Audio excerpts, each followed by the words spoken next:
Assalamualaikum warahmatullahi wabarakatuh.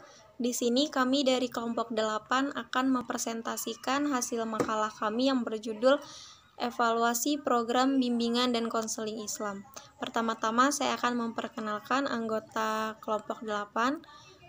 Dengan saya sendiri, Eris Aprilia sebagai pemateri pertama, Mia Paramita sebagai pemateri kedua, Muna Adila sebagai pemateri ketiga, Salsa Halisa sebagai pemateri keempat, dan Dela Melati sebagai pemateri kelima.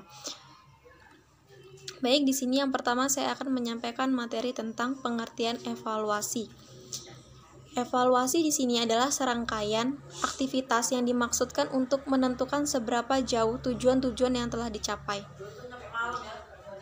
Sedangkan evaluasi pelaksanaan program bimbingan dan konseling merupakan suatu usaha penelitian dengan cara mengumpulkan data secara sistematis, menarik kesimpulan dari data yang diperoleh secara objektif, mengadakan penafsiran, dan merencanakan langkah-langkah perbaikan, pengembangan, dan pengarahan staf sehingga pelaksanaan bimbingan dan konseling dapat berjalan secara objektif.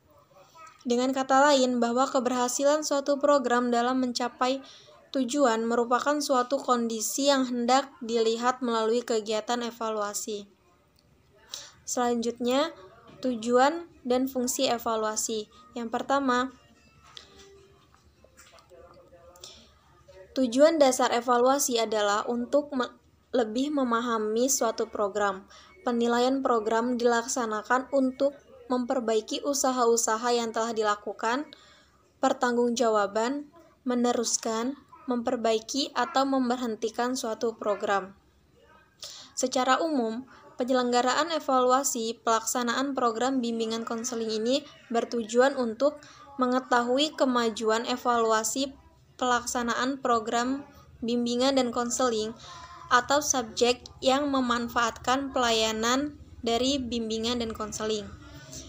Selanjutnya, untuk mengetahui tingkat efisiensi dan efektivitas strategi pelaksanaan program bimbingan dan konselingnya telah dilaksanakan dalam kurun waktu tertentu.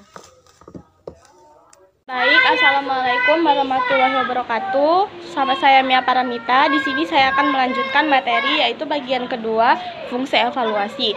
Jadi fungsi evaluasi perencanaan program bimbingan merupakan evaluasi yang dilakukan untuk mengetahui apakah perencanaan yang dibuat sudah baik atau belum. Perencanaan program bimbingan dan konseling terdapat dalam kurikulum bimbingan. Itu guru BK sering menyebutnya dengan silabus BK. Sebagaimana kita ketahui bahwa kurikulum bimbingan pada dasarnya terdiri atas dua komponen besar, meliputi peta kompetensi di mana bagian terkecilnya adalah tujuan layanan dan strategi mencapai tujuan layanan program.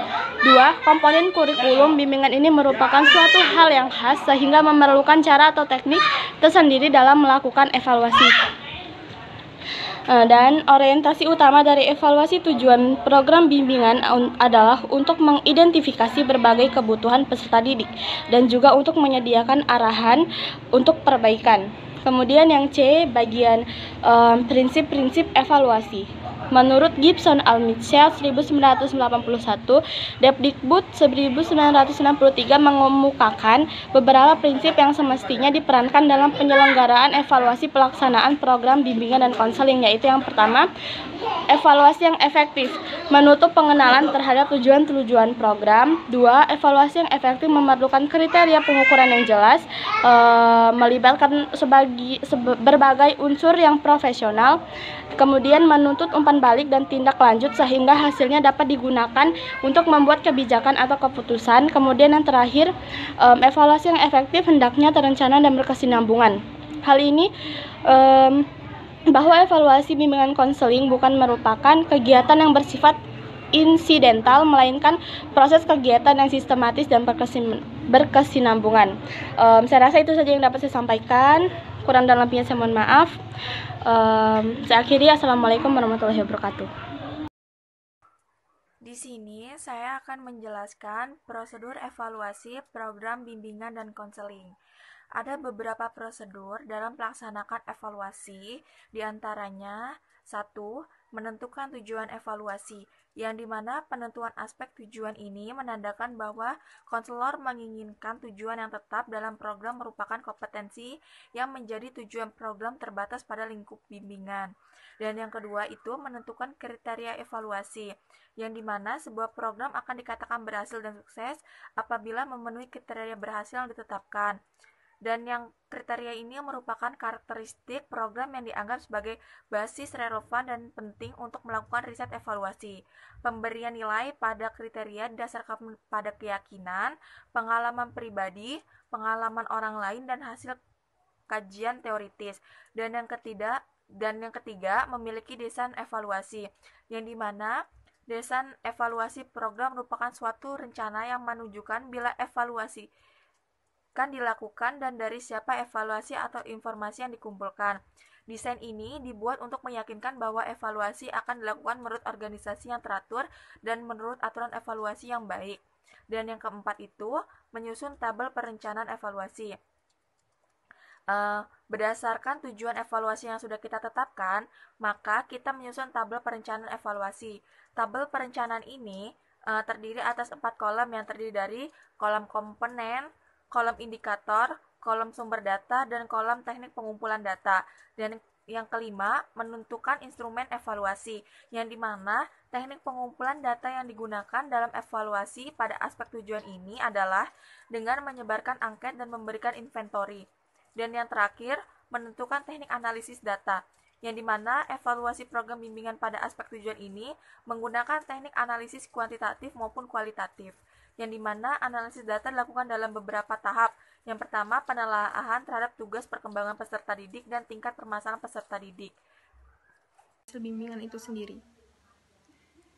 Nah, yang harus diperhatikan dari evaluasi proses ini yaitu ada tentang organisasi dan administrasi program bimbingan konseling, kemudian ada petugas pelaksana atau personal, kemudian ada fasilitas dan perlengkapan, lalu ada anggaran biaya seperti honorarium pelaksanaan, pengadaan dan pengembangan alat-alat, dan lain-lain.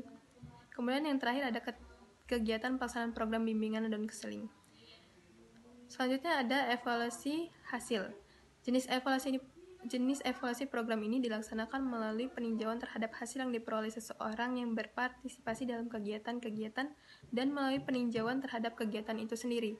Intinya evaluasi hasil ini artinya sudah terlaksana atau belum dari kegiatan tersebut, atau tujuannya sudah terlaksana atau belum.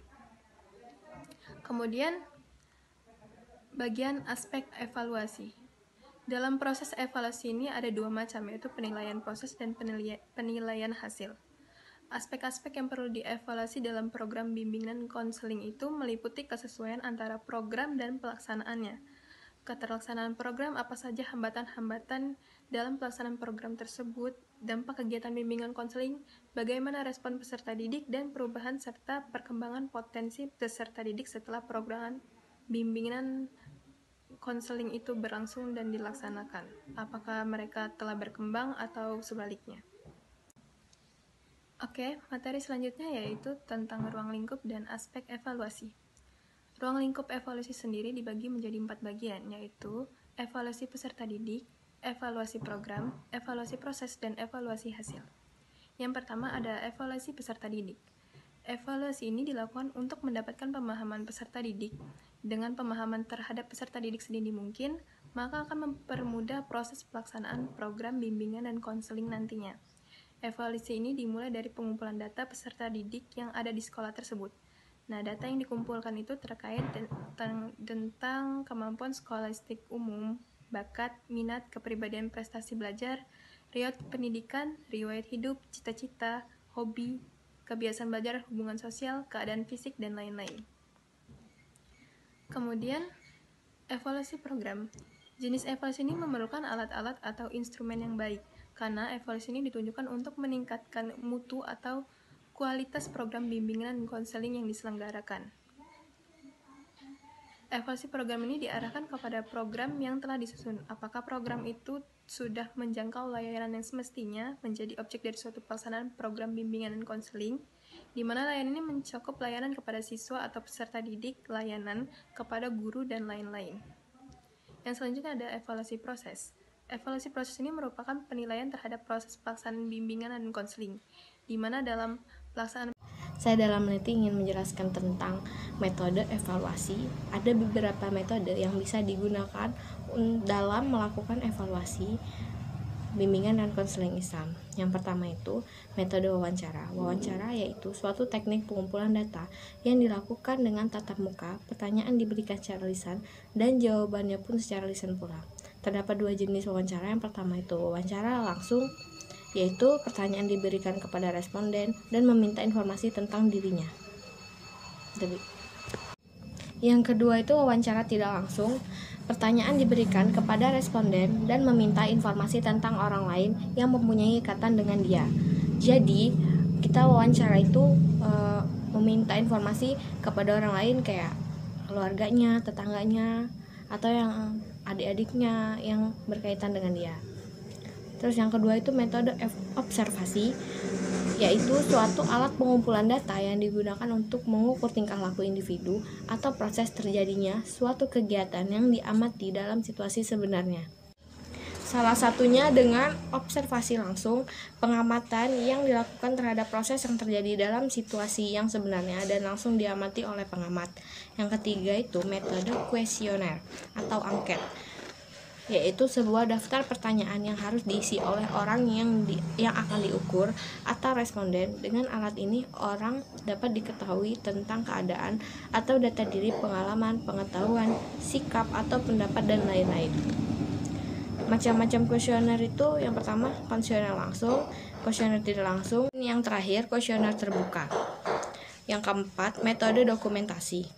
Teknik ini digunakan untuk memperoleh informasi yang bersifat dokumen dari dokumen-dokumen yang ada. Di sekolah umumnya telah ada sejumlah dokumen tentang siswa, seperti dokumen tentang hasil atau prestasi belajar, keadaan dan latar belakang keluarga, keadaan dan perkembangan pribadi siswa, aktivitas di sekolah maupun di luar sekolah, serta dokumen nilai pelajaran. Yang kelima itu metode focus group atau focused group discussion, yaitu suatu alat pengumpulan data dengan menggunakan teknik dinamika kelompok. Hasil data ini digunakan untuk mengevaluasi keberhasilan konseling kelompok dalam bimbingan dan konseling di sekolah.